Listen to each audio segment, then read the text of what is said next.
17-കാരിയെ ലൈംഗിക പീഡനത്തിനിരയാക്കിയ ബന്ധുവിന് 63 വർഷം കഠിന തടവും 2.5 ലക്ഷം രൂപ പിഴയും ശിക്ഷ വിധിച്ച കോടതി.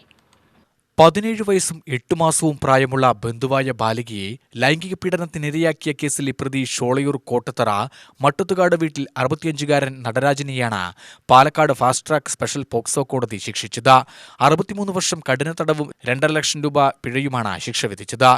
ജഡ്ജി ടി സഞ്ജുവാണ് ശിക്ഷ വിധിച്ചത്.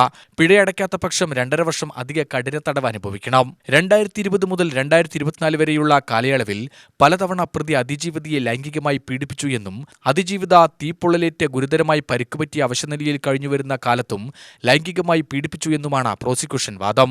ഷോളിയൂർ പോലീസ് സ്റ്റേഷൻ സബ് ഇൻസ്പെക്ടറായിരുന്ന കെ.എ. ഫൈസൽ രജിസ്റ്റർ ചെയ്ത case inspector C. Alavi, DYSP S. Jayakrishnan എന്നിവർ അന്വേഷണം നടത്തി കുറ്റപത്രം സമർപ്പിച്ചു. പ്രോസിക്യൂഷനു വേണ്ടി special public prosecutor C. Ramika ഹാജരായി. പിഴത്തുക കൂടാതെ അതിജീവിതയ്ക്ക് അധിക ധനസഹായത്തിനും വിധിച്ചിട്ടുണ്ട്. UTV news, Palakkad.